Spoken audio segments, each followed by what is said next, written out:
करणी सेना एक ऐसा मंच है, एक ऐसी संस्था बनी है जो गलत का विरोध करती है। खड़ा हुआ बारूद पर विश्व का हर देश हम लेकर के आए हैं अमर योग संदेश।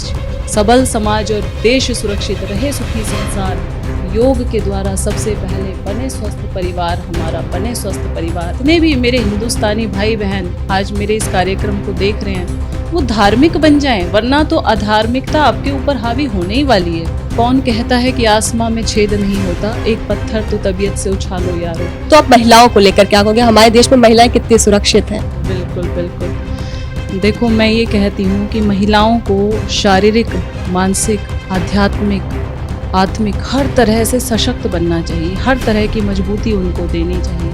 जो ये करणी सेना का मेन उद्देश्य है कि कहीं पे अश्लीलता ना फैले, किसी का रेप ना हो, किसी के साथ दहेज प्रथा के केस ना हो। नारियां ही देश धर्म जाति को बचाया करती हैं, आन बान और शान की खातिर जान गंवाया करती हैं।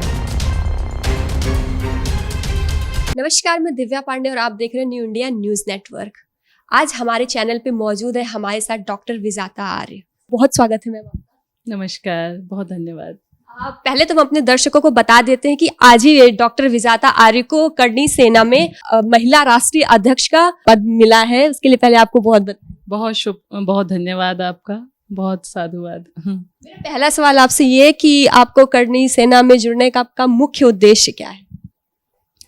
देखिए, मैं एक योगा नेचुरोपैथी डॉक्टर हूँ और अपना सेंटर चलाती हूँ। वहाँ हमारे पास बड़े दूर दूर से पेशेंट आते हैं जो कहीं ठीक नहीं होते हैं एलोपैथी में, वो जा कर के फिर प्राकृतिक चिकित्सा लेते हैं। मिट्टी, पानी, धूप, हवा से हम ट्रीटमेंट देते हैं और एक विदाउट मेडिसिन ट्रीटमेंट है ये। और मैं नेशनल इंटरनेशनल योगा प्लेयर भी हूँ और काफ़ी मैंने मेडल भी जीते हैं। तो मेरा जो मेन उद्देश्य है जीवन का वो है समाज को स्वस्थ बनाना। अब उसमें हम फिज़िकली स्ट्रॉन्ग बनाएं, मेंटली स्ट्रॉन्ग बनाएं, इमोशनली स्ट्रॉन्ग बनाएं, तो ये हमारा मेन टारगेट है।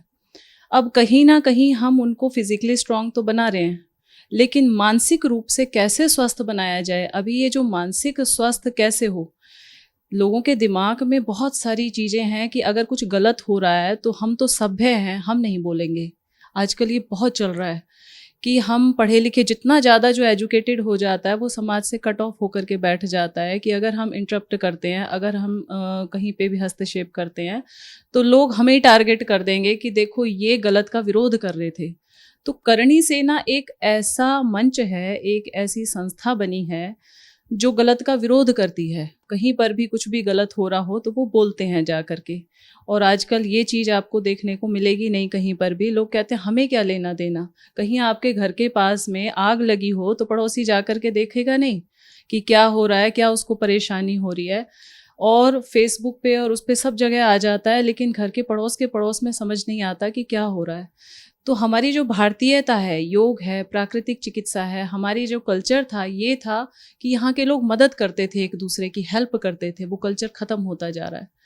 तो कहीं ना कहीं करणी सेना मुझे इसके बहुत पास लगी कि हम एक दूसरे की हेल्प करें, एक दूसरे की मदद करें, सब मिलजुल करके रहें। और कहीं पर भी समाज में कुछ भी गलत हो रहा है किसी के साथ तो उसका विरोध करना सीखें, सच को सच कहना सीखें। जैसा कि आपको करणी सेना में राष्ट्रीय अध्यक्ष का पद मिला, महिला राष्ट्रीय अध्यक्ष का पद, तो आप महिलाओं को लेकर क्या कहोगे? हमारे देश में महिलाएं कितनी सुरक्षित हैं? बिल्कुल बिल्कुल। देखो, मैं ये कहती हूँ कि महिलाओं को शारीरिक, मानसिक, आध्यात्मिक, आत्मिक हर तरह से सशक्त बनना चाहिए। हर तरह की मजबूती उनको देनी चाहिए। और उसके लिए मैं योग सिखाती हूँ, प्राणायाम सिखाती हूँ, प्राकृतिक चिकित्सा द्वारा उनको स्वस्थ बनाती हूँ। लेकिन कहीं ना कहीं अभी जो ये करणी सेना का मेन उद्देश्य है कि कहीं पे अश्लीलता ना फैले, किसी का रेप ना हो, किसी के साथ दहेज प्रथा के केस ना हो। और मैं तो आर्य समाज को फॉलो करती हूँ, दयानंद की भक्त हूँ। तो उन्होंने जो दयानंद ने एक अलख जगाई थी कि महिलाओं को सुरक्षा मिले, महिलाओं को सम्मान मिले, तो करणी सेना का भी आज यही टारगेट है कि किसी भी महिला के साथ कभी भी कोई दुर्व्यवहार ना हो, कोई उसका अपमान ना हो। हम बड़ी बड़ी बातें कर जाते हैं, लेकिन जब अपने घर में जा कर के देखते हैं तो पता चलता है भेदभाव, छोटी छोटी चीज़ों में हम कहीं ना कहीं लड़कियों के साथ भेदभाव करते हैं। लड़की है तो उसके साथ अलग तरह का व्यवहार हो रहा है, या पुरुष है तो उसके साथ अलग तरह का व्यवहार हो रहा है। तो ये छोटी छोटी चीज़ों को हमने एक मुद्दा बना करके और आगे बढ़े हैं कि समानता का व्यवहार लेडीज़ को मिले, क्योंकि नारियां ही देश धर्म जाति को बचाया करती हैं। जहाँ की नारी सुरक्षित है, जहाँ की नारी सशक्त है, जहाँ की नारी सबल है, वो देश आगे बढ़ता है, एजुकेटेड है, चाहे वो फिजिकली हो, मेंटली हो। स्ट्रॉन्ग बनाना ही हमारा टारगेट है। नारियां ही देश धर्म जाति को बचाया करती हैं, आन बान और शान की खातिर जान गंवाया करती हैं। नारियों ने समय समय पर बहुत बड़े बड़े काम किए हैं। तो इस तरह से हम ये कह सकते हैं कि आज के समय में कि नारी को अबला ना बन करके सबला बनाना है, यही हमारा मुख्य उद्देश्य है। हम बात करते हैं लव जिहाद को लेके, जैसे हमारे देश की महिलाएं जो वो लव जिहाद के चक्कर में फंस जा रही है, उस पर आप क्या बोलोगे? हम ये कह देते हैं ना कि भारत हमारा धर्मनिरपेक्ष राज्य है, तो मैं इस चीज़ का बिल्कुल विरोध करती हूँ कि भाई धर्मनिरपेक्ष मत बनो, आप धार्मिक बनो। जैसे मैं अगर आपसे पूछूं कि सच बोलना ठीक है या झूठ बोलना, आप क्या कहोगे? कि सच बोलना चाहिए सबको, झूठ नहीं बोलना चाहिए।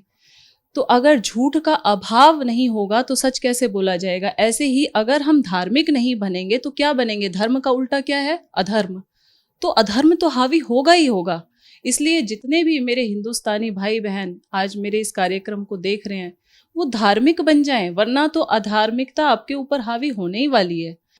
इसके लिए आपको कोई संशय नहीं होना चाहिए कि अगर आप अपने घर में बच्चों को संस्कार नहीं देंगे, अपने गीता, महाभारत, उपनिषद, रामचरितमानस, वेद, इनका स्वाध्याय नहीं करवाएंगे, तो बच्चे तो अधार्मिक होंगे ही, वो बड़ी जल्दी लव जिहाद के अंदर शिकार होंगे और उनको समझ ही नहीं रहेगी। तो हमें बच्चों को अपने घर में शिक्षा, संस्कार, अपने भारतीय साहित्य से अवगत कराना चाहिए, क्योंकि मुसलमानों के अंदर तो अभी बचपन से शुरू हो जाती है, उनका जो धार्मिक शिक्षाएं हैं वो दी जाती हैं, लेकिन हम हिंदुओं के अंदर ये बहुत अभी कमी चल रही है कि बच्चों को अभी क्रिश्चियन वाले स्कूल में पढ़ रहे हैं या किसी और स्कूल के अंदर पढ़ रहे हैं, उनको गायत्री मंत्र नहीं आता, महामृत्युंजय मंत्र नहीं आता, उनको हवन संध्या करना नहीं आता है, तो वो अपने कल्चर को भूल बैठे। अब बाहर की आंधी इतनी तेज है कि उनको थोड़ा सा भी प्रलोभन दिया जाए तो वो उसमें बह जाते हैं। तो ये लव जिहाद पूरी तरह से यही है कि बहुत जल्दी हम अट्रैक्ट हो जाते हैं उन सब चीज़ों के प्रति। किसी ने गुलाब का फूल ही दे दिया तो लड़कियों को लगता है कि ये तो बहुत अच्छी चीज़ है और वो बड़ी जल्दी उधर अट्रैक्ट हो जाती हैं। क्या करनी सेना लव जिहाद को खत्म कर पाएगी? देखिए, मैं कहती हूँ कि कौन कहता है कि आसमां में छेद नहीं होता, एक पत्थर तो तबीयत से उछालो यारो। हम कोशिश कर सकते हैं, और करणी सेना, आर्य समाज या योग संस्कृति के द्वारा हम इन चीज़ों को बहुत बढ़ावा दे रहे हैं कि आप अपनी संस्कृति से जुड़े रहें, आप अपनी सभ्यता से जुड़े रहें, आप अपने कल्चर से जुड़े रहें, क्योंकि भारत की अगर कोई पहचान है पूरे विश्व में तो हमारी भारतीय संस्कृति है, भारतीयता है, यहाँ की योग है। तो इन धरोहर को हमें सहेज करके रखना है। पाश्चात्य संस्कृति को अनुकरण करने वाले लोग भारत की तरफ देख रहे हैं। खड़ा हुआ बारूद पर विश्व का हर देश, हम लेकर के आए हैं अमर योग संदेश। सबल समाज और देश सुरक्षित रहे, सुखी संसार, योग के द्वारा सबसे पहले बने स्वस्थ परिवार हमारा, बने स्वस्थ परिवार। और ये स्वस्थ परिवार केवल मात्र शारीरिक नहीं होना चाहिए। घर घर में अभ्यास योग का जिस दिन हो जाएगा, प्रेम अहिंसा भाव जगेगा, असुर भाग जाएगा। विश्व गुरु कहलाए, जग में गुण गाए संसार, बने स्वस्थ परिवार हमारा, बने स्वस्थ परिवार। तो अब हमारा जो टारगेट है, चाहे वो करणी सेना है, मैं तो कहती हूँ ये सिर्फ नाम मात्र है। संस्थाओं का नाम अलग हो जाने से जो भी हमारी धरोहर को, हमारी संस्कृति को, हमारी सभ्यता को, हमारे सत्य को उजागर करता है, हम उसके फेवर में हैं। चाहे उसके अंदर बीजेपी है, चाहे करणी सेना है, ये सब एक ही टारगेट में काम कर रही है कि अपने भारत के कल्चर को बचाएं। और जो पाश्चात्यकरण हो रहा है, यहाँ पे बहुत ज़्यादा बाहर के लोग आकर के अंधानुकरण कर रहे हैं उनका, उनसे अपनी भावी पीढ़ी को बचा सकते हैं तो बचाएं, वरना कल की जनरेशन हमारी तरफ उंगली उठा के यही कहेगी कि तेरी उंगली पकड़कर। आज हम यही तो कहते हैं कि बच्चे बिगड़ रहे हैं, जिसे देखो उसका टारगेट यही होता है, बच्चे बिगड़ रहे हैं।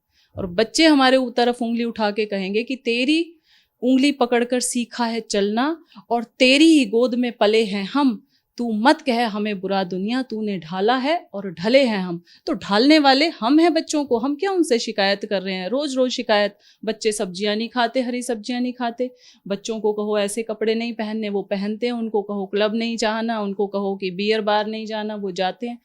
सिखाया तो हमने है उनको, तो हम किसके ऊपर ब्लेम कर रहे हैं?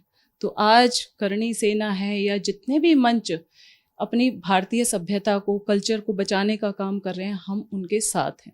और मुझे बहुत खुशी है कि मैं करणी सेना का एक हिस्सा बनी हूँ और मुझे काम करने का मौका मिला है, क्योंकि स्वास्थ्य के क्षेत्र में मैंने बहुत काम किया है। मेरे पिताजी डॉक्टर ब्रजेंद्र आर्य जी सीनियर मोस्ट नेचुरोपैथ हैं पूरे भारत के, और भीष्म पितामह की उनको उपाधि मिली हुई है हरियाणा के। तो कहीं ना कहीं काम करने का आपको मौका मिलना चाहिए। आग तो है सबके अंदर बहुत ज़्यादा, लेकिन मंच प्रदान नहीं हो पाता। हमारी जो अपनी अंदर की फीलिंग्स हैं उनको निकालने के लिए ये जो मंच करणी सेना ने दिया है बहुत अच्छा है। मैं राष्ट्रीय अध्यक्ष अम्मू भैया का बहुत धन्यवाद करना चाहूँगी, क्योंकि जितने भी समर्थ लोग हैं समाज में और समाज के लिए कुछ कर रहे हैं, उनको उन्होंने उस मंच के ऊपर लेकर के आए हैं कि आप भी अपने आप को एक्सपोज कीजिए, अपने आप की अपनी जो फीलिंग्स हैं उनको बताइए। तो बहुत अच्छा कार्यक्रम आज का रहा, उसके लिए सभी का धन्यवाद। हमारे चैनल से जुड़ने के लिए आपको बहुत धन्यवाद। एक बार आपको फिर राष्ट्रीय अध्यक्ष बनने की बहुत शुभकामनाएं। बहुत धन्यवाद, thank you so much. Doctor Vijata Arya हमारे साथ जुड़ी थी। कैसे उन्होंने धर्म अधर्म, करणी सेना, इन सब चीज़ों के बारे में हमारे चैनल के माध्यम से जानकारी दी। ऐसे और जानकारी के लिए जुड़े रहिए हमसे और देखते रहिए न्यू इंडिया न्यूज़ नेटवर्क।